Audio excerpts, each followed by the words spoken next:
Merge, everybody, merge. I'm only imploding. Hello, how are you? Comedian Mark Bennett here, and today we're going to talk about my favorite comedian of all time, Mr. Brian Regan. This guy is just, if you don't know Brian Regan, you're in for a real treat.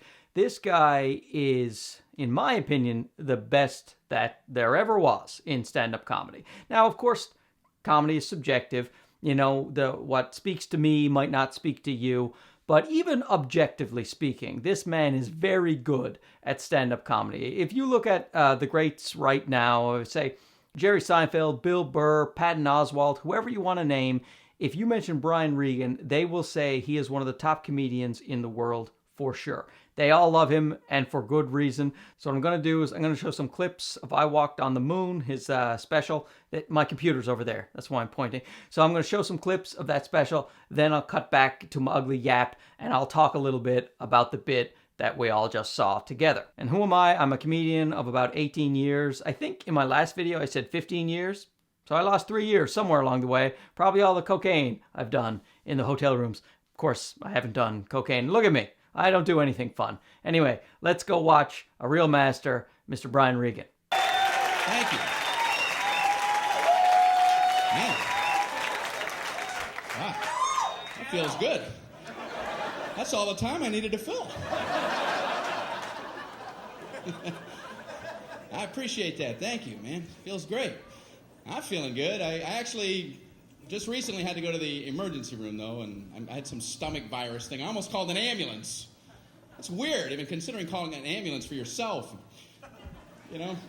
You call ambulances for other people, right? What are you supposed to say about yourself? Can you come get me? Yeah, I don't feel so good. Just come on in, I'll be lying on the floor.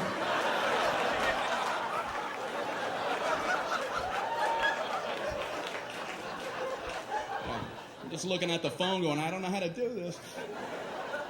I don't know what to do. It was at night, so I drove myself to the emergency room. That's a nice relaxing drive. No, after you. Merge, everybody, merge. I'm only imploding.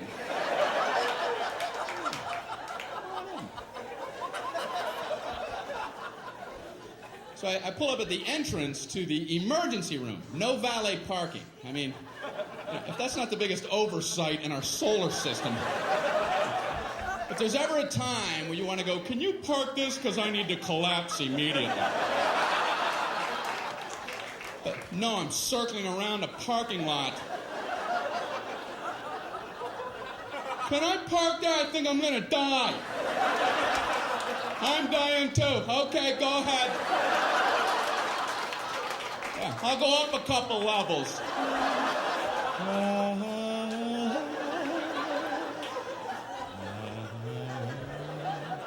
Unbelievable. I don't care if you're driving yourself or someone else to the emergency room. You still want to get out and run in with them. Are you supposed to drop somebody off and go park a car? Okay, you go in. Tell them you're shot.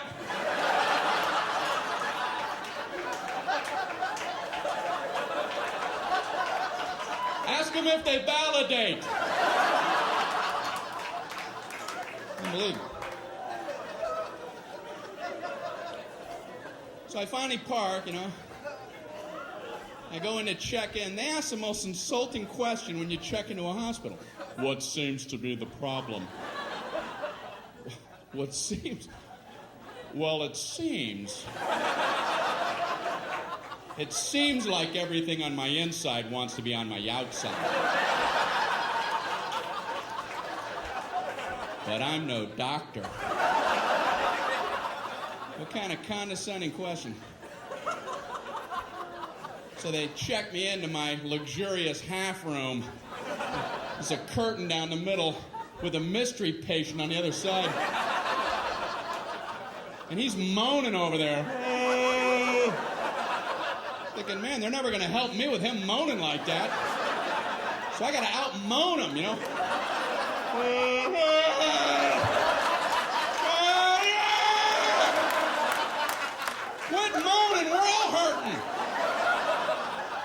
whole floor is like a haunted choir. It's gotta be hell to work in this environment. So I'm killing time writhing. Nurse finally comes in. How are you doing tonight? I'm on a gurney. You have a painkiller or something? This is killing me. So she goes, how would you describe your pain? It's killing me. I don't know if you remember that part. Ouch.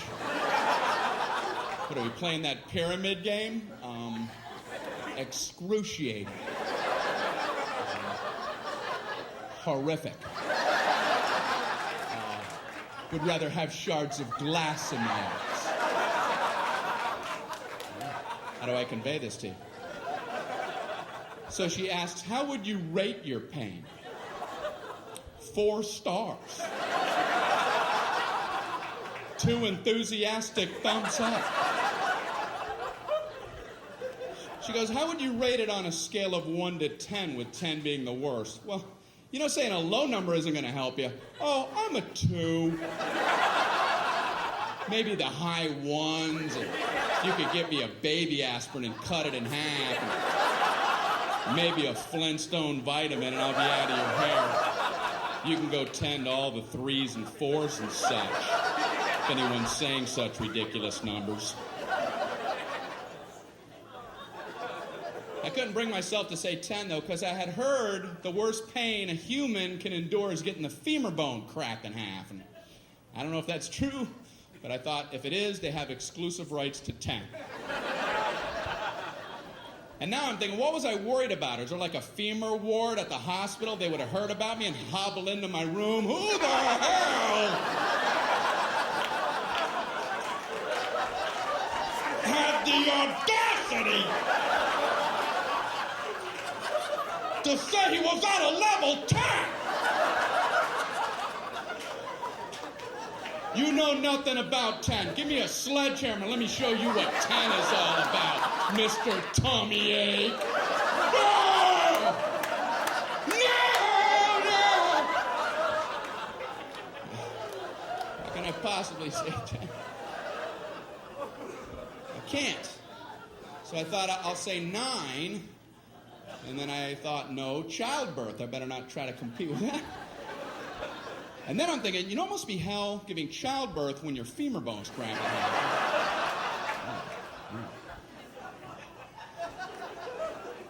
So I said, I guess I'm an 8. She goes, oh, okay, I'll be back. I'm like, oh, I blew it, man. I ain't getting nothing with 8. But she surprised me. She comes in, she goes, the doctor told me to give you morphine immediately. And I'm like, morphine? That's what they gave the guy in Saving Private Ryan right before he died. I'm like, okay, I'm a 4. I'm a 0. I'm a negative 11-teen. Morphine. So they gave me morphine. Wow. All I know is about 15 minutes later, just for the hell of it, I was like, I'm an 8 again. Guess who's an 8? And they finally checked me out. I'm walking down the hall going, say 8, say 8, say 8, say 8. Happy 8 day.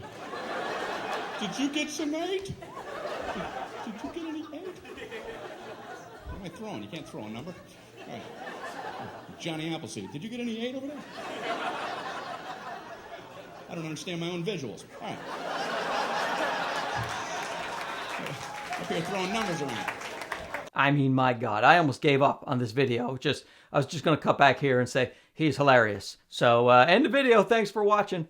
I'll try to break down some of the things that he did. Okay, so first of all, what he chose for a special. Just one of the improv clubs.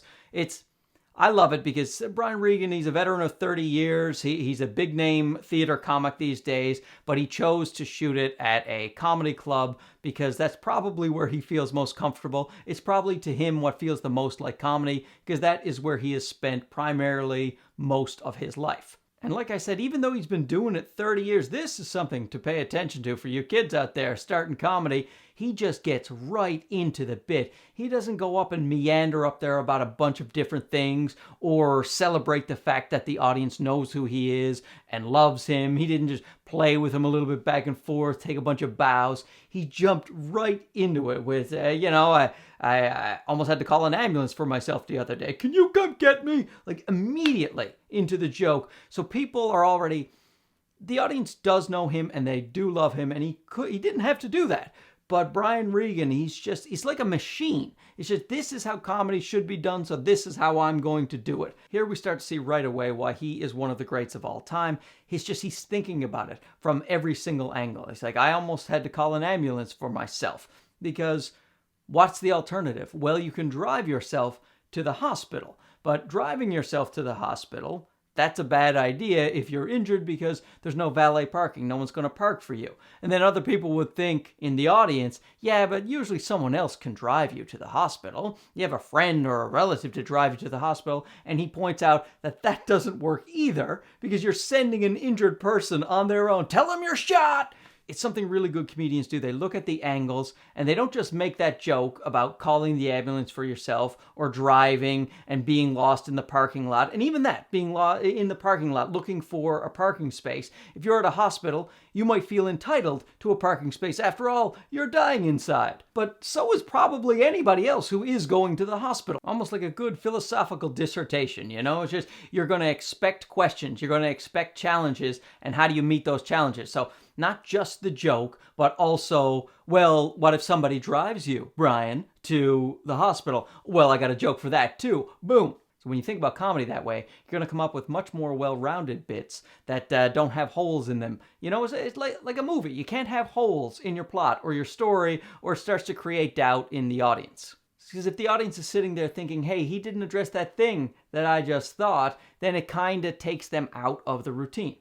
And then he starts hitting on a theme that Brian Regan likes to do a lot, which is pointing out when people are being condescending or people think they're better than you. Why? Why are they acting like this? What seems to be the problem? Well, it seems, but I'm no doctor. You know, kind of taking them down a peg. He's like, just because you're a hospital and you're a doctor, there's no need to insult my intelligence. I've come here for a reason. He kind of continues it a little bit in the bit, actually, where the nurse is asking, you know, how would you rate your pain? And he's coming up with ridiculous answers, you know, equating it to a bit of a game show, like the pyramid game show.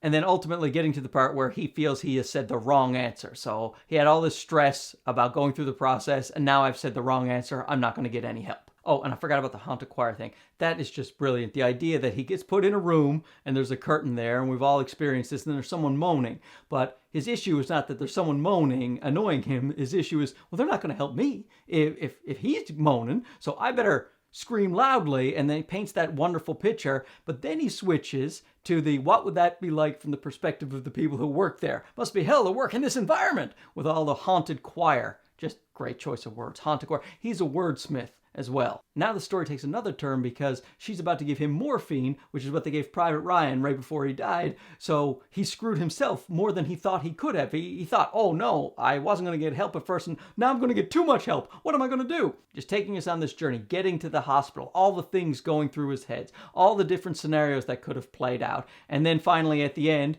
the doctors actually do a good job, and then they give him help.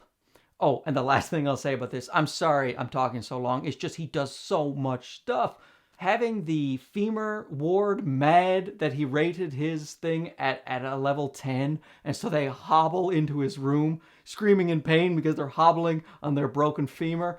Just, how funny is that? All right, let's go back to a clip. I'm fine now, I think. I don't know. So they sent me to my regular doctor for a follow-up, and I was nervous going because my cholesterol, I knew it was going to be high because last year it was high, and I hadn't done anything different. What are the odds your cholesterol is going to plummet for no reason? Come on, 200, come on! 337, how can that be? I had Burger King coupons in my pocket. It's inexplicable.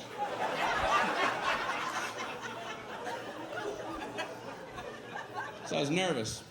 And I realized that's the only time as an adult that I feel like a little kid, is when I go to the doctor. You didn't do what I told you, did you? No, I didn't. What should you have done? I should have listened when you were talking to me. What are you going to do from now on? Pay attention when you say things. When are you going to start? I'm going to start right now. Immediately. Tall doctor. He's a good doctor, I think, you know. I told him I get heartburn sometimes, so he goes and gets me a list of things that cause heartburn. I'm looking at the list and I'm like, I already know this. I know how to get it.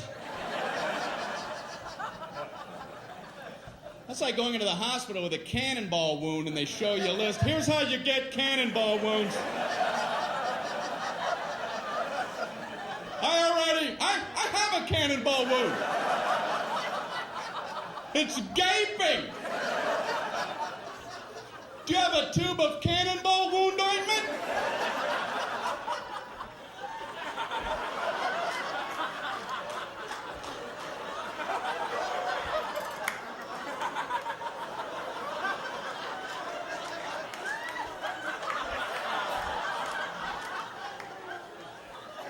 Number one, do not stand directly in front of a cannon.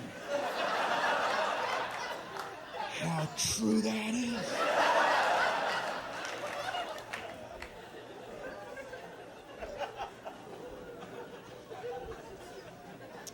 So, my doctor looks at me and says, you should probably drop a couple pounds there, Brian.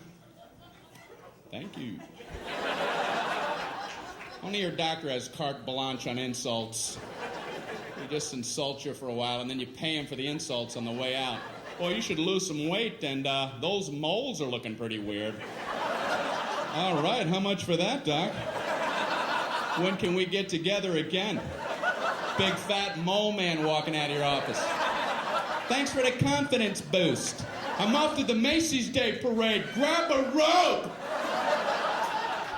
What does he care? You're big and you're ugly. Next. He does care. Doctors are good people. That's why they avoid the word pain. It's a buzzword. They won't hit it a lot. They don't want to scare anybody. Doctors will tell you all about pressure. They'll tell you all about the pressure you're going to experience. If a doctor tells you you're about to feel some pressure, buckle up.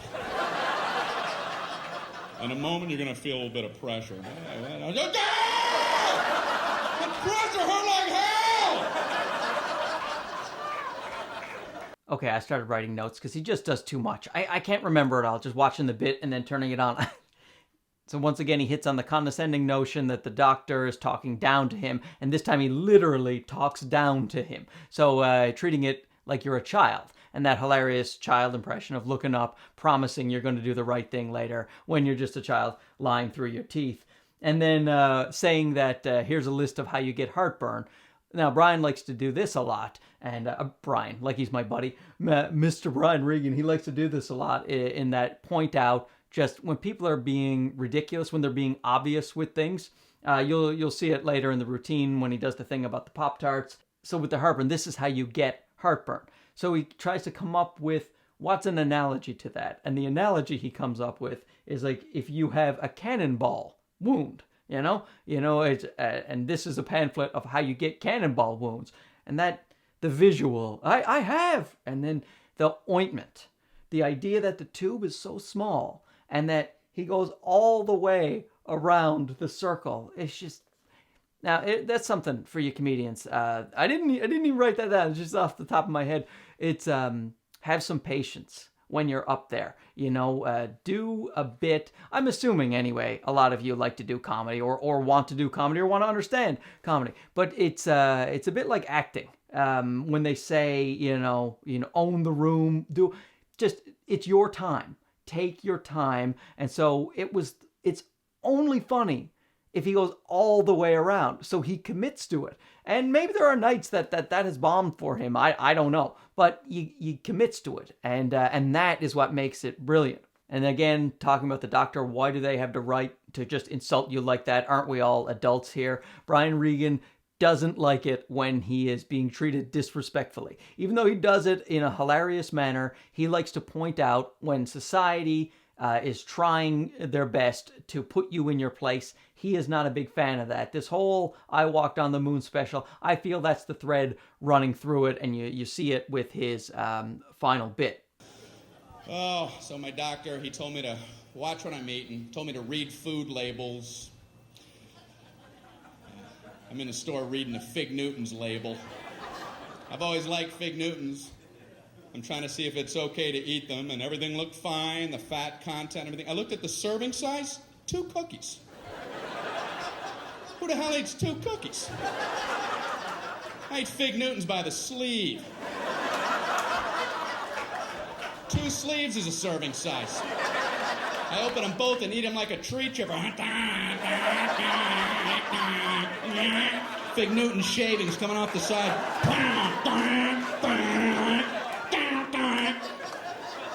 Then I put a Newton catcher and empty that bag out as a snack. What the hell are they talking about? 2 Fig Newtons. They're the size of a postage stamp. You want another one? Oh, I don't know. I've already had 2 whole entire Fig Newtons.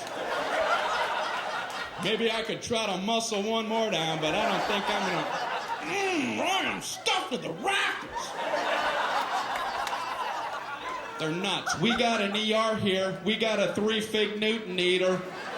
How many did he have? What is he, nuts? Doesn't he read?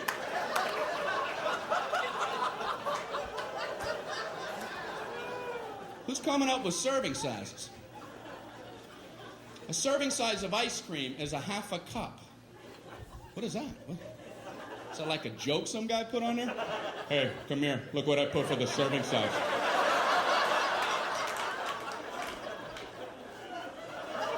Did you see? I just did it as a joke, but they're going out like that. I don't know what to do. Just let it go. I guess there's nothing you can do now. You ever know anybody to eat a half a cup of ice cream? Hey, you want to go grab something to eat? Oh, no. I had a half a cup of ice cream. Yeah, a whole half a cup. I just kept eating and eating and eating. I must have had 2 spoonfuls. I think a serving size of ice cream is when you hear the spoon hit the bottom of the container. You know? Clank, and you can't do this anymore. I even ripped the side. Not sure what they're talking about for the half a cup of ice cream. I have to lay off dairy, though. That's what my doctor threw in as I was leaving his office. Oh, and lay off dairy. I'm like, what the hell? What kind of blanket sweep is that? And no more happiness. Away with you. What does he care? I'm trying to lay off dairy. I'm in the supermarket with my little cart, and I'm trying to avoid the dairy aisle. I can see they all have party hats on over there.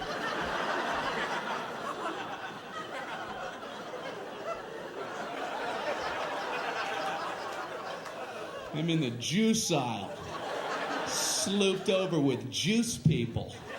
Ugh. I learned something in the juice aisle, and that is, I don't know what's going on with cranberries, but they're getting in all the other juices. Whoever the salesman is for cranberries does a great job. He's showing up everywhere. Hey, what do you got, apples? Put some cranberries in them. We'll call it cran apple, go 50-50. What do you got, grapes? How about cran grape? What do you got, mangoes? Cran mango. What do you got, pork chops? Cran chops. Why don't you back off, cran man? Why don't you take your sales trophy and have a vacation? He's working too hard. He's making the other fruit guys feel bad, you know? Like the banana guy wakes up. Man, I ain't into nothing.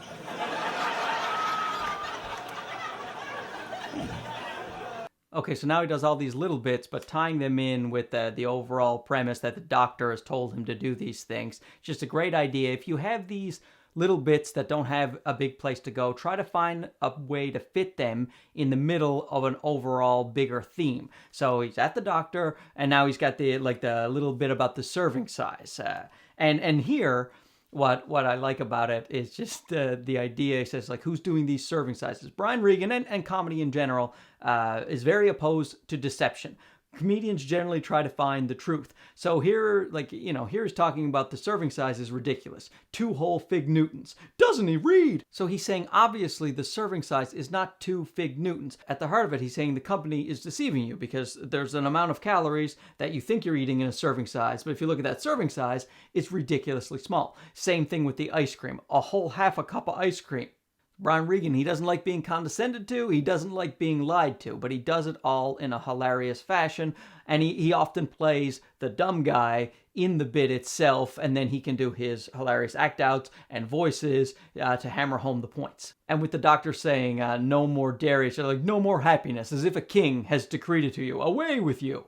You know, he doesn't say the doctor is acting like the king almighty, but that is what he's conveying, and Brian doesn't like that. And the cranberry is just another little thing, probably not long enough to be a full-fledged bit unto itself. So you put it in, the context of a larger bit, and then you get to say those jokes as well. Brian Regan is like a machine. He's just got so many jokes. It's just a joke a second. There's no wasted space in his routine. So if there's a place to put a joke, he's going to stick it in there. My doctor also told me to, eat more fruit. So I had some Pop-Tarts this morning. Nice thin layer in there. You ever look at a Pop-Tarts box? They have directions on there. Can there be a simpler food item than Pop-Tarts? Like if the directions weren't on there, would somebody, what the? How do I get that goodness in me?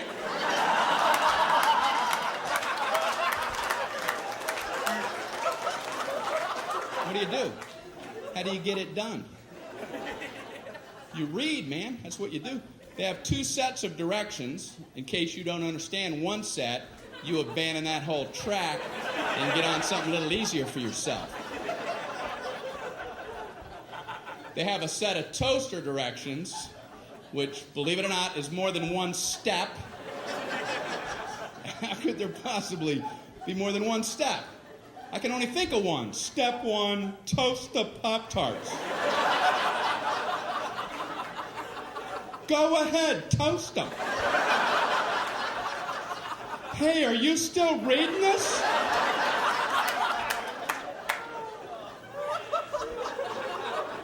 But they've managed to break them into smaller increments. These are some of the actual steps. I would love to be in the room watching somebody who has to consult these toaster steps. Okay, number 1, remove pastry from pouch.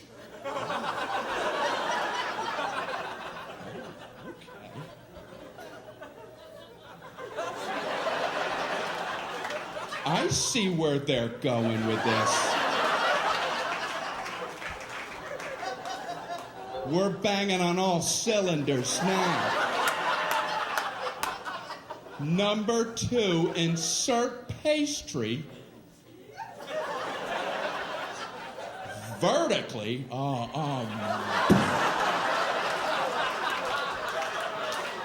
They're reading toaster direction. You're going to throw the vertical concept at them?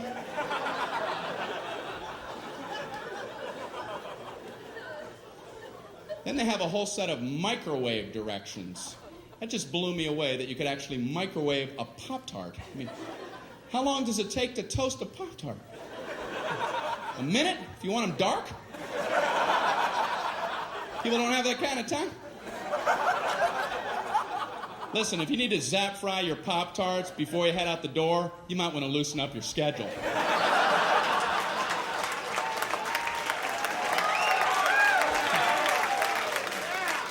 And I swear it says microwave on high for 3 seconds. I don't think I want to wake up and be eating in 3 seconds. The alarm goes off, put them in ding, it's late, I gotta get out of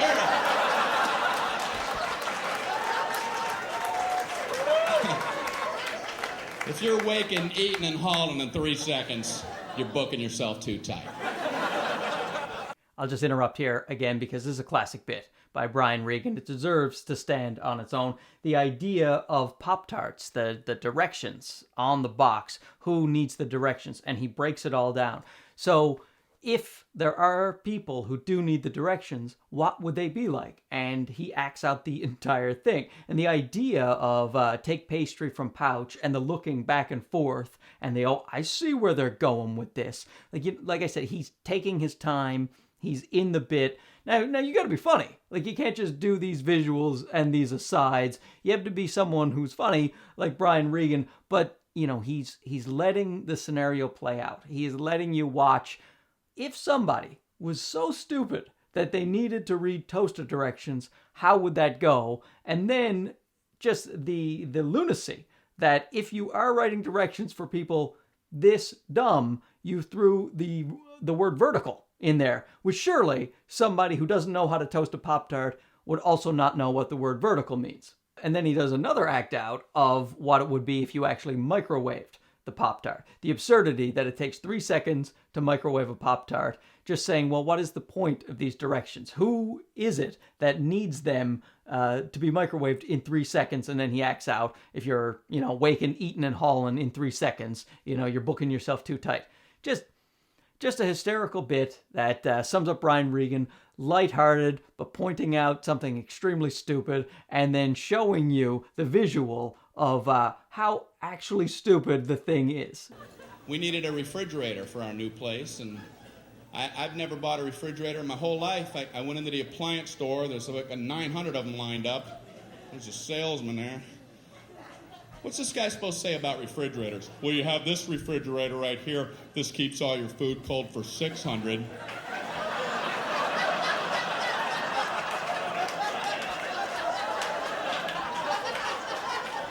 You've got this refrigerator. This keeps all your food cold for 800.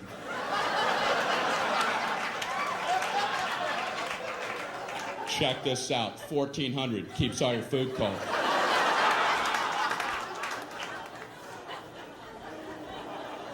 So this guy's working me on this one. I've never seen a guy work so hard. This one is a very nice refrigerator. It has a meats drawer.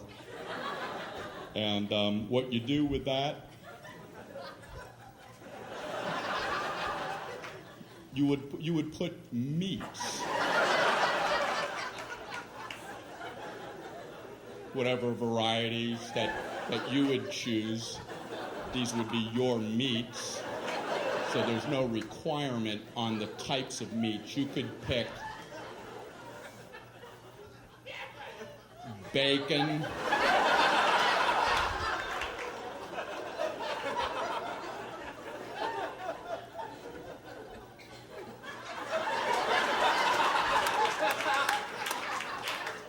marbled meats. There's an endless selection. Endless. And this one also has a crisper for crispy things. Potato chips. Look in the door when the door's open. This has an egg area. And that's a very nice thing. It's an area for eggs. You put them all in the egg area. You come home and you go, hey, where are the eggs? Right in the egg area.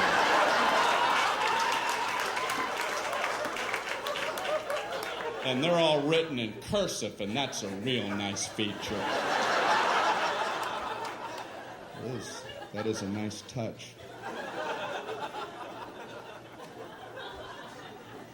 We also had to get the phone turned on. I'm at my friend's house. I call the phone company. Can you turn on our telephone? Okay, it's going to be a problem. I figured. How? Why? It's just going to be a big nightmare. That's our policy. It's going to be a nightmare. Something about hell on earth.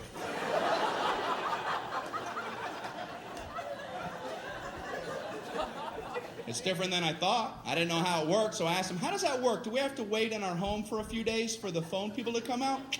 No, we do it differently now. We can just flip the switch from right here. Oh, great. Can you go ahead and flip it? We're gonna flip it next Thursday.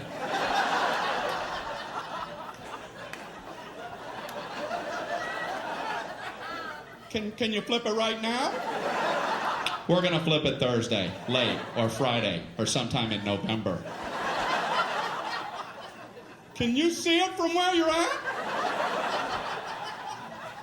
Can I come down and flip it? What do I know? I guess there's only one flip switcher and he has a lot to get to.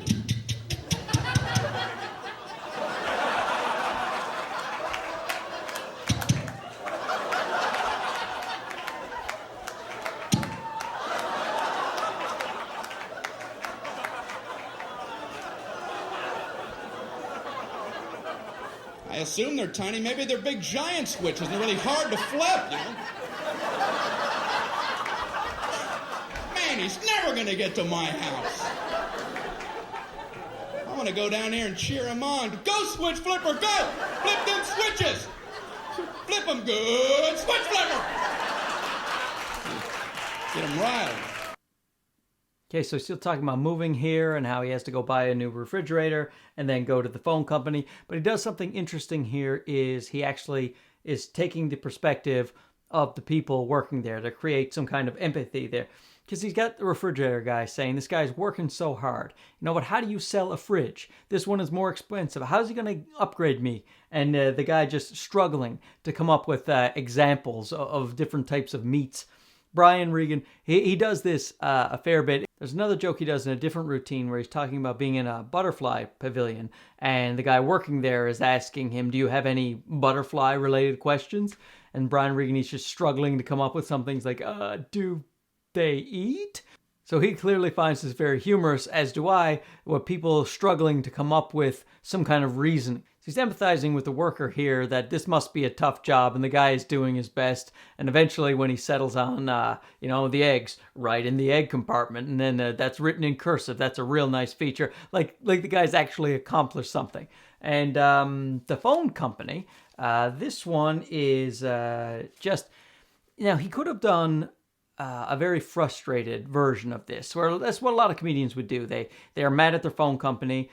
All it takes for you is to flick a switch, just do it. But instead, he thinks, well, a reasonable person would flip that switch.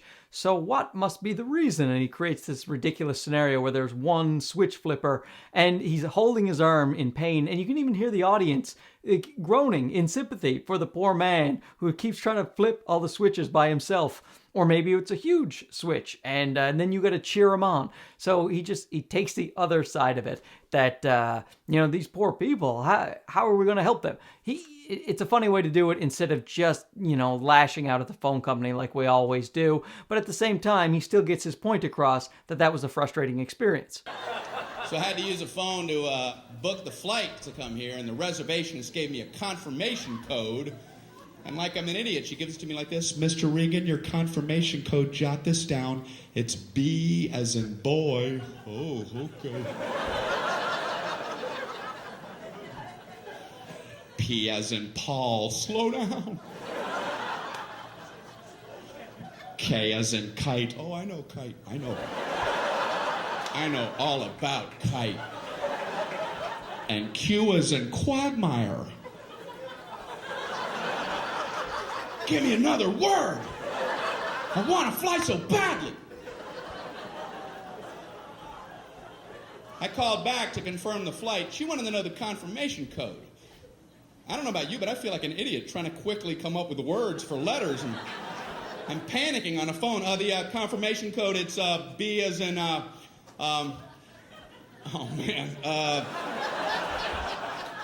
baked beans.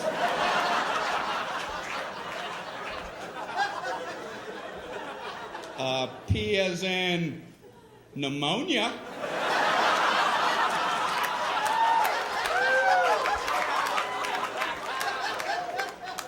K as in Gaddafi. And Q as in Gaddafi.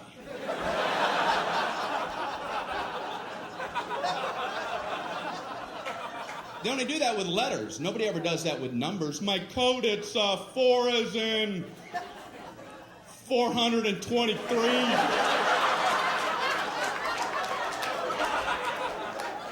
2 as in 2,941. No, 47. Pretty short code. Sometimes you'll get a confirmation code that includes zeros and O's. You write them the same way, they're completely different keys. They'll give you the number 1 and the letter I. You write those the same. They're different keys. A small L looks the same. They don't care. You'll never be able to communicate this back clearly. I'd like to give a code to these people for their big vacation. Here's your confirmation code. You're going to need this for your vacation. Are you ready? Okay, it's 11I 1000I10001I small L. Yes. Bon voyage.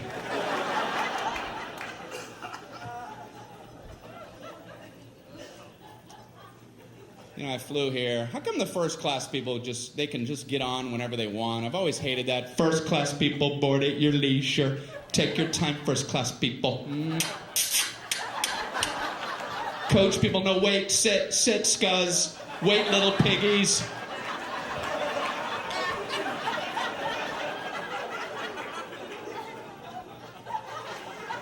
So when you do get on, the first class people, they're already sitting there. They're all sprawled out in their big thrones. Bring me the head of a pig.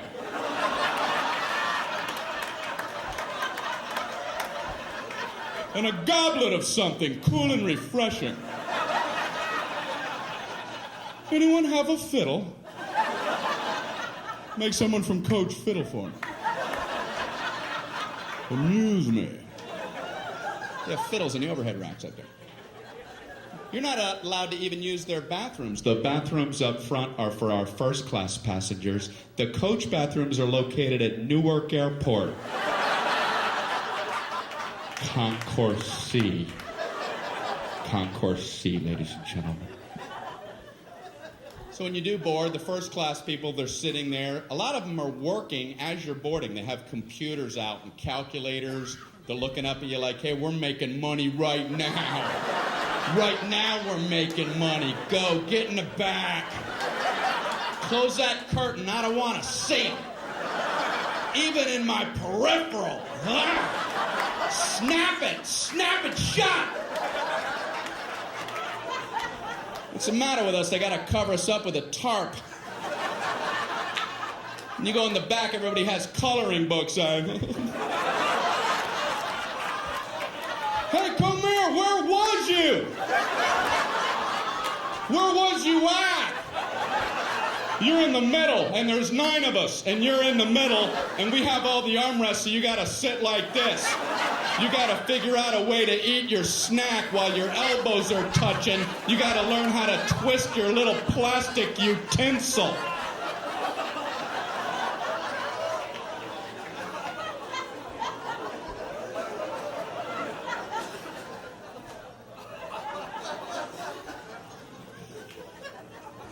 I like to sit way in the back. Except for one thing, all the good meals run out, you know. You're poking your head out from row 199. The flight attendants are this big.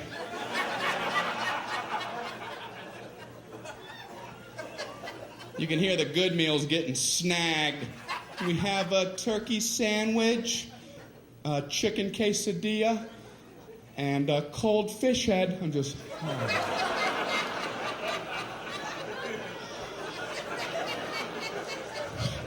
I wonder what I'm gonna get.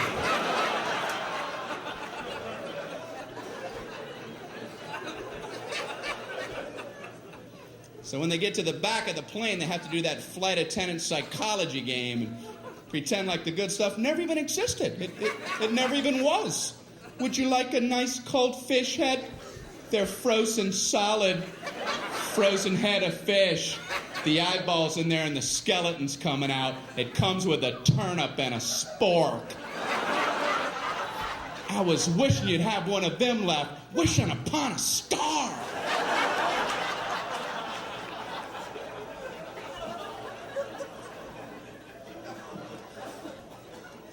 But I admire flight attendants, man. I really do.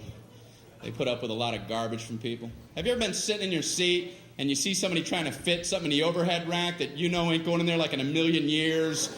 You have like a mattress and a lamp. You're looking at him like, what kind of perception problems does this guy have? And the flight attendants are always nice. They always run up and act like it might maybe fit. You know, oh, I don't know if that's going to get up there. We can check it for you, you moron. I know that's what they want to say. I would last about 8 seconds at that job. I'll just get up there. Does that look like it's going to fit? You have this much room, you have a dead yak. Are you okay? You don't see all these people jammed up waiting on you? You don't see any of them, is it?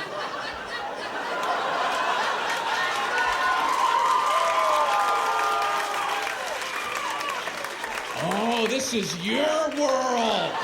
It's all about you. You let us know when you're all set, Captain You Planet.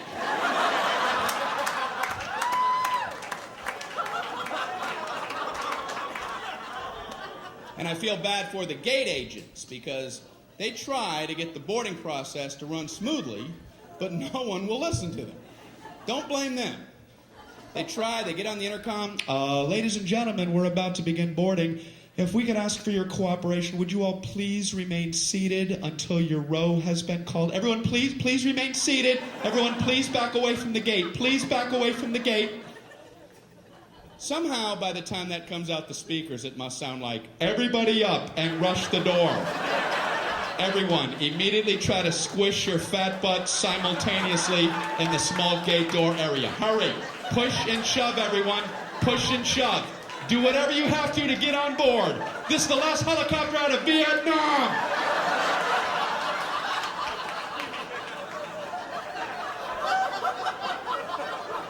I'm embarrassed to be human. I want to get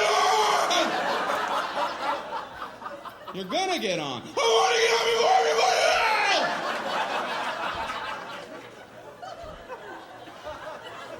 Why?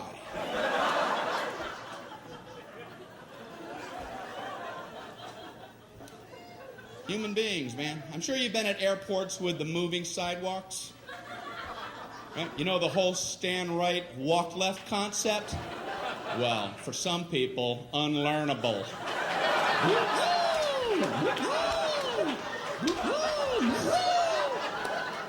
You ain't getting it in, no matter how much stimuli you offer. I've been on them where I don't understand how people don't see that that's the system. There's a big yellow dotted line going down the middle, and it's stenciled every 3 feet on the sidewalk. Stand, stand, stand, stand, walk, walk, walk, walk. On the handrail, stand, stand, walk, walk. Up here, stand, walk. Pictures of people standing, walking, and I've seen footprints together and apart. And you still have people riding that left handrail. It's fun to fly.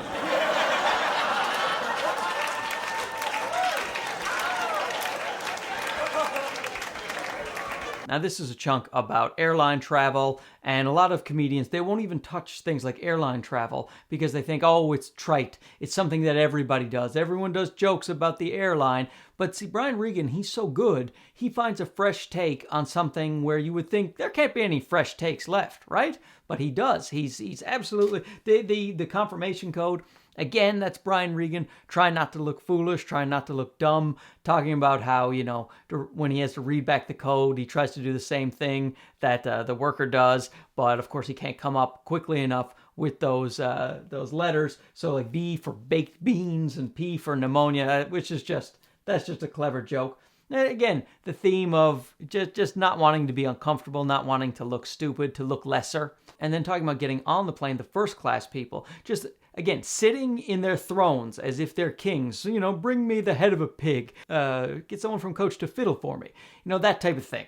And I think that this special actually could have been called, I wrote it down, could have been called First Class People. He doesn't like the distinction of classes. He doesn't like when someone is better than someone else. He thinks that everybody should be treated equally, should be treated fairly, with respect, with courtesy. Too much to ask in this day and age, Brian. Sorry.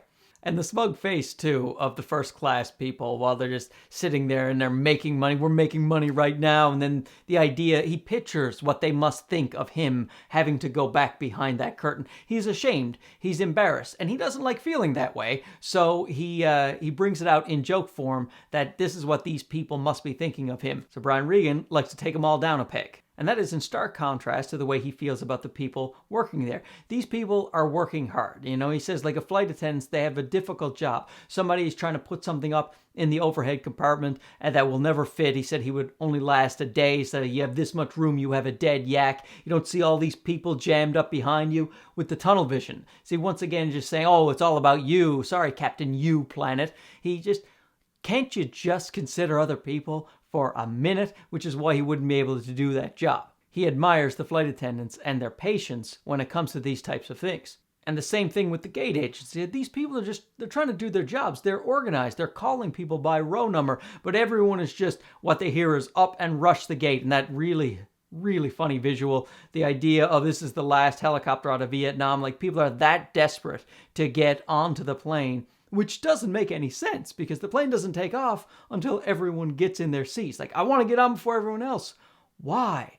Just be a human being. Be reasonable. I think he sums it up best when he says he's embarrassed to be human in this circumstance. I'm trying to get into inventing, and that's hard.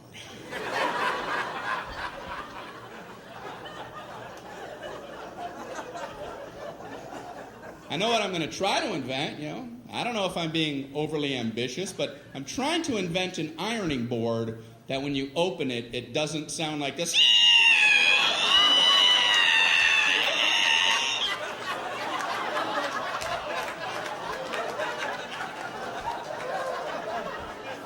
Every ironing board I've ever opened sounds like a witch being boiled in oil.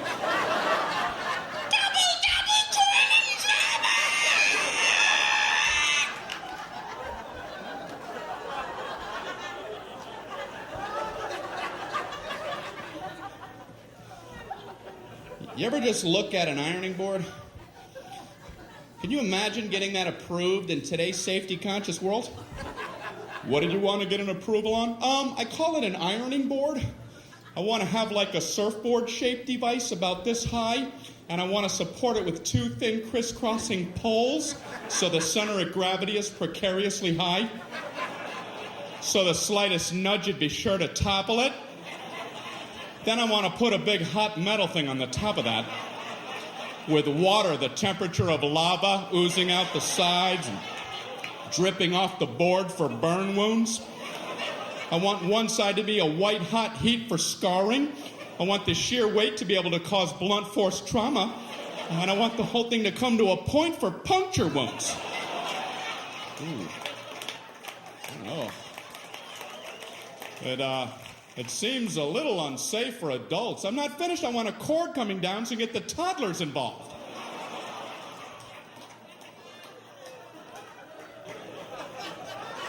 Why are we allowed to have these? Inventions intrigue me. I was reading about the walkie-talkie, and I read it was a military invention. That surprised me, because usually military stuff has strong names, you know, Apache helicopter, Tomahawk missile. Walkie-talkie? How did that slip through the system? It's a general talking to some guy. What do you have there, soldier? Well, it's a new communication device. It's untethered, which will enable the troops to speak effectively when they're in the field. What's it called? Walkie-talkie. Look, I'm walkie and I'm talkie.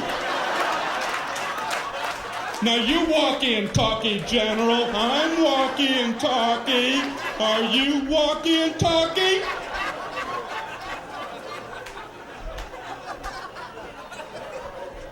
I like it, soldier.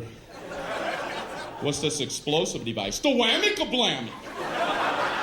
And this is the Rudy Tooty aim and shoot. Walkie-talkie. I'm wearing new contacts. I just had my prescription changed after 6 years. You ever wait that long? Then you get new lenses. You're like, man, I could have been seeing things. How can instantly improved vision not be at the top of your to-do list? I'll see tomorrow. I don't have time. I don't have time to see clearly. No, I don't. No, I can't do that.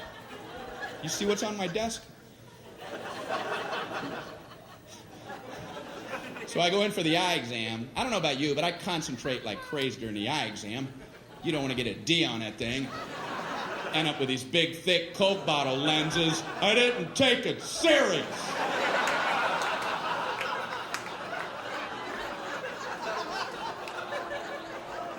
Are you still in here?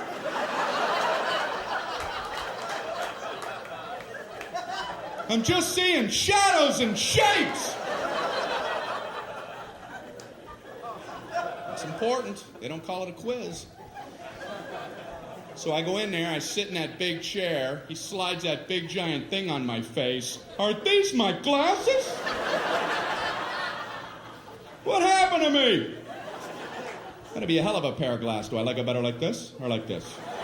I like this one, but I want to see that one again. That one's pretty good, but let's go back to that one. Click, click, click, click, click, click, click. I hate that test because I can't commit.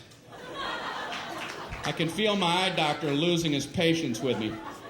Let's try it again, Brian. Which one do you like better, number 1 or number 2?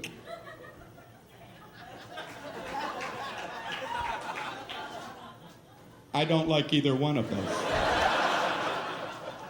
Yeah, but that wasn't the question I asked, was it? I asked you which one you like better, and I was careful to phrase it that way. So why don't you keep that in mind while we try it yet again?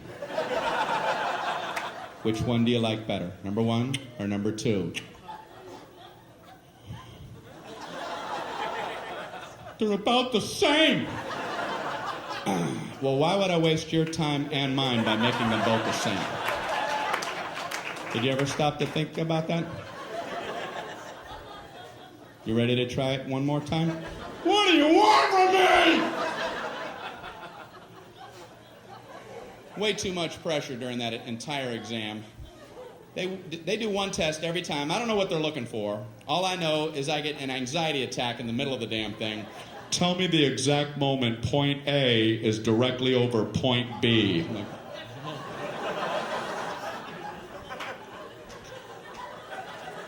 now! No, now! Now! Then! I don't know when it happened. I'm worried if I'm off by 1/8 of a second, I'll get these big, giant Hubble coming attraction glasses. So you must have messed up that A-B test. Did I ever? Grand opening. What are they helping me with? My ability to watch cars pass on the highway? They pass now! And they pass now! Man, how do you do it?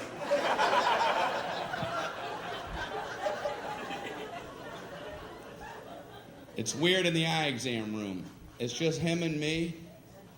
It's dark in there. The door's closed. I feel strange when he pulls his chair up uncomfortably close to you. He's like this far from my face. He shines his goofy light into my eyes for about an eternity.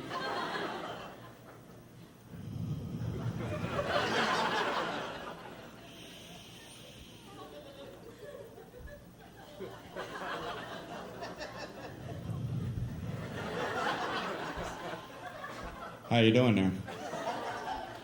I'm a little uncomfortable.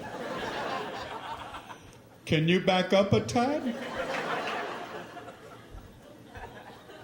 Are you looking at my soul?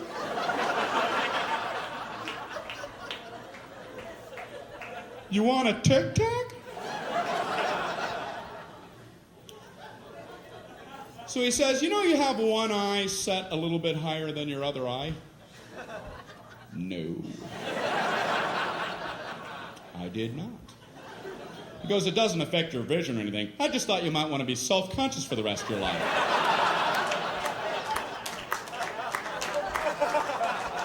I went out to my car mirror. Am I some kind of monster?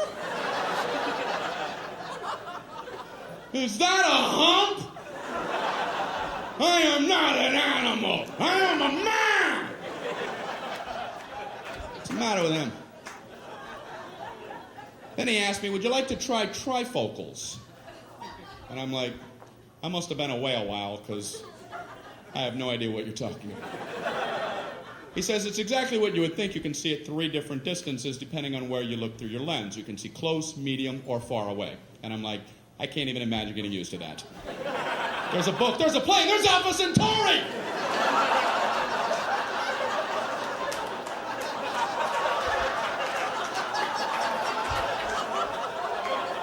Do people need this kind of range? Is that a fly on my nose? Is that a comet?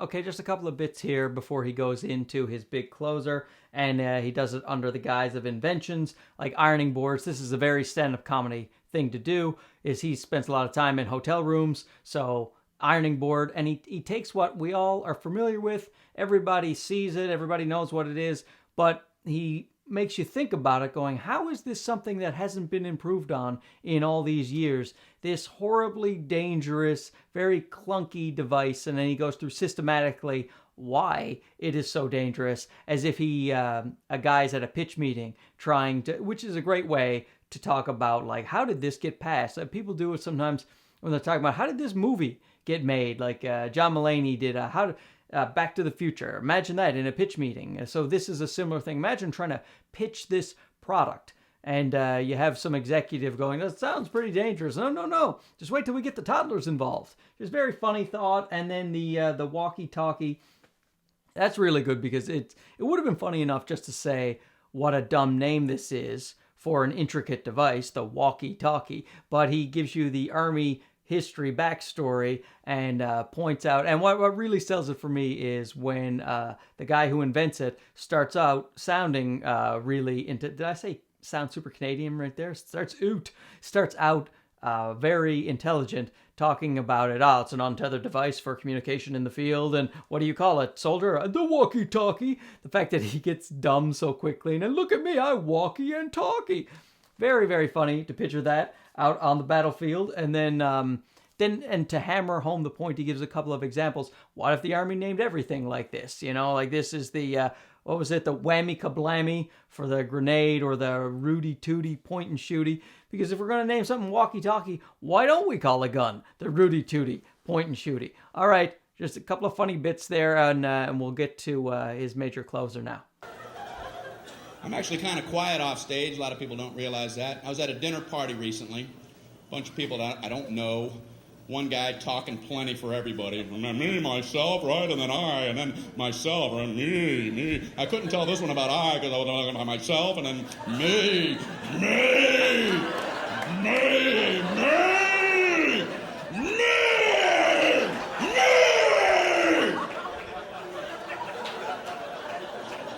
Beware the me monster. So I tried to jump in with a little story. I don't want to just sit there the whole night. Right when I'm done with my story, this guy goes, that ain't nothing. Oh, well, didn't mean to waste everybody's time telling my nothing story. Here, let Marco Polo speak. He's back with tales of adventure.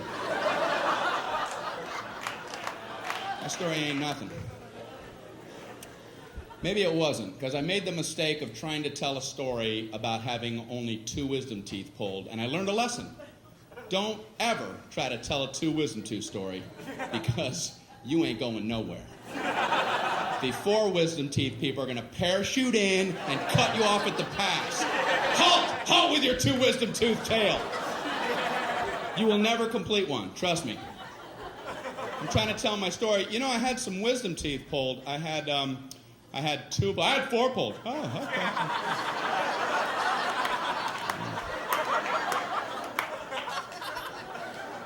No 5, no 9. I had 9 wisdom teeth pulled. All of mine were impacted. They were all coming upside down. The roots are wrapped around my tongue, coming out my nose. They were tusks. I was a warthog. No anesthesia. They pulled him out with pliers. I was eating corn on the cob that afternoon. Pin the blue ribbon upon his chest. That knocks the socks off of my wisdom tooth tail. Why do people need to top other people? I've never understood it, and I see it all the time. Obviously, people get something out of it. At best, people wait for your lips to stop. Yeah, as soon as... Okay, you, me! You, me! You see the difference? You see that? Now I do. What is it about the human condition? People get something out of that. That's why I have a social fantasy. I wish I was one of the 12 astronauts who have been on our moon. They must love knowing they can beat anybody's story whenever they want. They can sit back quietly at a dinner party while some other person, some me monster's doing his thing, and let him go. Let him run with the line while you be quiet. Oh, really? Let him have his moment. Yeah, I'm a big traveler. I have my business. I got my own global enterprise I got to check on. Driving in the Autobahn because I keep a fleet of sports cars over in Zurich. I got this Swiss account that I got to check on. Mount Kilimanjaro expedition, might have to cancel that. Runways in Aspen are a lot shorter the first time you go in there. The Pacific Rim Company, we're going to try to take that over. Global enterprise.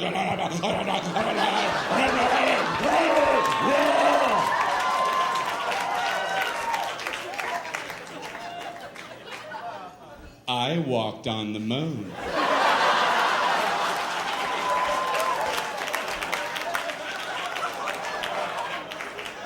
Well, you have the floor, moonwalker. You mentioned driving on the Autobahn. That reminded me. Once I was driving in the Sea of Tranquility. In my lunar rover. And I, too, was worried about our speed till I remembered, wait, we're the only ones on the moon. You guys are great. Thank you very much. So there's the big closer right there. He starts off, he's at a party, he's just trying to get along to tell a little story, but he has a 2 wisdom tooth story, so he's going to get topped, and then it just gets more and more ridiculous and exaggerated. Good comedy technique to just take things to the absurd to make people laugh. And but his point, as he says, is he doesn't know what's wrong with the human condition, where you always have to top someone else. You always have to keep somebody down so that you can be up here. It's just like, you, me. So the theme of the entire show right there, that's what it's called. I walked on the moon, because what Brian Regan wants to do more than anything is to get these me monsters, these people who are so full of themselves, and just put them in their place. They're always trying to put everyone in what they think is the right place, the right tier. So let's just make them sit down and shut up for a minute. And what would do that better than being someone who walked on the moon? Now your story will make all those people feel like fools all the time. And he tells it so well, too, with the guy who's just getting out of control, with the me monster talking about himself. Oh, and then I was on the Autobahn, and I did this, and I did that, and to the point where he's just pounding on his chest like a silverback gorilla, and then just so quickly, just it takes the air out of the room with a, I walked on the moon. You can see why he would love that moment so much, looking at his personality for the last hour in this special. And again, just those little details, the fact that he just keeps eating his hors d'oeuvres while he's telling this story, so casual that he walked on the moon. And that's just him getting out his frustrations. Why do things have to be this way? Can't people just be sensible? Can't they be courteous? Well, if they're not going to be courteous, I wish I was the one that could put them in their place. That's his take on it. But our take on it, the audience, is that we just saw one of the finest comedy performances we will ever see. What Brian Regan is more than anything is a pure comedian. He just wants you to laugh more than anything. And I probably don't have to mention it. It's completely clean. As you might have noticed, Brian Regan, he doesn't swear. He doesn't tell any below-the-belt jokes. He doesn't do any innuendo. And every comedian will tell you that that is a harder thing to do than dirty material. Now, there's lots of dirty material I do like. I'm not condemning it at all. It's just you have to admit it is much more difficult to do a full, clean show. And to do it at Brian Regan's level is impossible. Only Brian Regan can do that. And that is why I love watching him so much. So if you like comedy, don't forget to subscribe to this channel, hit the thumbs up, leave a comment about who your favorite comedian is, and maybe we'll do another one of these. So thanks for watching. See you again. Gotta go to bed now. Bye-bye.